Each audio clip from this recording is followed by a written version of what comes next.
ஒரு கார்த்திகை மாத கருக்கிருட்டு. செங்கல்பட்டிலிருந்து படப்பிடிப்பை முடித்துக்கொண்டு எம்ஜிஆர் அவர்கள் நடுநிசி 12 மணி வாக்கில் காரில் வந்து கொண்டிருக்கிறார். கண் விழித்தவாறே தனது காரில் எம்ஜிஆர் அவர்கள் வந்து கொண்டிருந்த பொழுது வழியில் போலீஸ் உடையில் நின்ற ஒருவரை பார்க்கிறார். எம்ஜிஆர் அவர்களின் கார் அவரை கடந்து செல்கின்ற போது எம்ஜிஆர் அவர்களின் நெஞ்சில் பொறி தட்டுகிறது. ஆள் நடமாட்டமே இல்லாத இந்த அர்த்த ராத்திரியில் அந்த போலீஸ்காரர் பஸ்ஸுக்காக காத்து நிற்கிறார் என்பதை எம்ஜிஆர் அவர்கள் புரிந்து கொள்கிறார். உடனே தனது டிரைவரிடம் காரை நிறுத்த சொல்கிறார் எம்ஜிஆர். கார் பின்னோக்கி வருகிறது. போலீஸ்காரரின் அருகில் காரை நிறுத்தி கதவை திறந்து ஏறுங்கள், எங்கே போக வேண்டும் என்கிறார் எம்ஜிஆர். பரவாயில்லை, நான் பஸ்ஸிலே வந்து விடுகிறேன் என்கிறார் அந்த போலீஸ்காரர். நேரமாகிவிட்டது, இனி இந்த ரூட்டில் பஸ் கிடையாது, ஏறிக்கொள்ளுங்கள் என்று எம்ஜிஆர் அவர்கள் வலுக்கட்டாயம் செய்ய போலீஸ்காரர் வேண்டா வெறுப்பாக ஏறுகிறார். காரின் உள்ளே லைட் போட்டு சாப்பிட்டீங்களா என்று கேட்டுக்கொண்டே தனது சீட்டுக்கு பின்னால் இருந்த பிஸ்கெட் பழங்களை எடுத்து கொடுக்கிறார் எம்ஜிஆர். இப்படி ஓசியில் பயணம் செய்வதே எனக்கு உடன்பாடில்லை. இன்னும் நீங்கள் உண்ண சொல்லி வேறு என்னை இழிவுபடுத்தாதீர்கள் என்று போலீஸ்காரர் மறுக்கிறார். எம்ஜிஆர் அவர்கள் பூரிக்கிறார். இருப்பவனிலிருந்து இல்லாதவன் வரை படித்து பதவியில் இருக்கும் எத்தனையோ பேர் எனக்கு அது வேண்டும் இது வேண்டும் என்று எம்ஜிஆர் அவர்களிடம் வேண்டியதை பெற்று செல்கிறார்கள். ஆனால் சாதாரண பொறுப்பில் இருக்கும் இந்த போலீஸ்காரரின் நேர்மை எம்ஜிஆர் அவர்களை மெய்சிலிர்க்க வைத்துவிட்டது.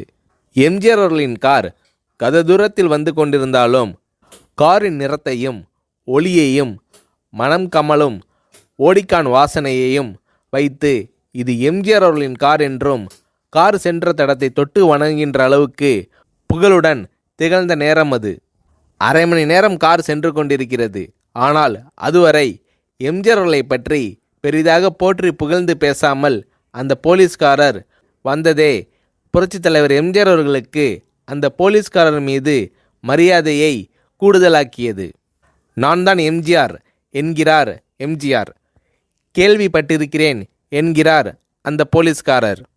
பொன்மனச்செம்மல் எம்ஜிஆர் அவர்களின் முகத்தில் கோபம் இல்லை, பதிலுக்கு பொன்முறுவல் மலர்கிறது. என் படங்களை பார்த்து இருக்கிறீர்களா என்று கேட்கிறார் எம்ஜிஆர். நான் சினிமாவே பார்ப்பதில்லை என்கிறார் அந்த போலீஸ்காரர். புரட்சித் தலைவர் எம்ஜிஆர் அவர்கள் இன்னும் பிரமிக்கிறார். இப்போது கார் சத்தத்தை தவிர ஒரே நிசப்தம். போலீஸ்காரர் தனது வீட்டிற்கு 1/2 கிலோமீட்டர் தூரத்திற்கு முன்பே காரை நிறுத்த சொல்லி இங்கேயே இறங்கிக் கொள்கிறேன் என்கிறார். ஏன், நீங்கள் குறிப்பிட்ட அந்த விலாசம் இன்னும் 1/2 கிலோமீட்டர் தூரம் இருக்கிறதே என்கிறார் எம்ஜிஆர். சாதாரண போலீஸ் உத்தியோகத்தில் இருக்கும் நான் காரில் வந்து இறங்கினால் என் வீட்டிற்கு அருகில் உள்ளவர்கள் என்னை தவறாக நினைத்து கொள்வார்கள். இதுவரை இப்படி நான் யார் காரிலும் ஓசியில் வந்து பழக்கமில்லை. நீங்கள் இவ்வளவு தூரம் செய்த உதவிக்கு நன்றி என்கிறார் அந்த போலீஸ்காரர். புரட்சித் தலைவர் எம்ஜிஆர் அவர்கள் அதற்கு மேல் எதுவும் பேசவில்லை. அவர் எந்த போலீஸ் ஸ்டேஷனில் பணிபுரிகிறார் என்பதை மட்டும் கேட்டு தெரிந்து கொண்டு கிளம்புகிறார். அடுத்த நாள் செங்கல்பட்டு போலீஸ் ஸ்டேஷனுக்கு ஃபோன் செய்து நான் எம்ஜிஆர் பேசுகிறேன் என்கிறார் எம்ஜிஆர். ஃபோனை எடுத்த டிஎஸ்பி உதறலோடும் உற்சாகத்தோடும் தலைவரே வணக்கம் என்கிறார். இரவு சந்தித்த போலீஸ்காரரை பற்றி விசாரிக்கிறார் எம்ஜிஆர். அந்த டிஎஸ்பி சொல்கிறார், நீங்கள் குறிப்பிடும் அவர் இன்று விடுப்பில் இருக்கிறார். அவர் கையூட்டு வாங்காதவர், கடமை தவறாதவர், காவல்துறையின் நேர்மைக்கு இவரே இலக்கணம். வெற்றிலை பாக்கு, பீடி, சிகரெட் போன்ற போதை வஸ்துக்கள், நாடகம், சினிமா போன்ற பொழுதுபோக்கு அம்சங்களையெல்லாம் இவர் அறியாதவர்.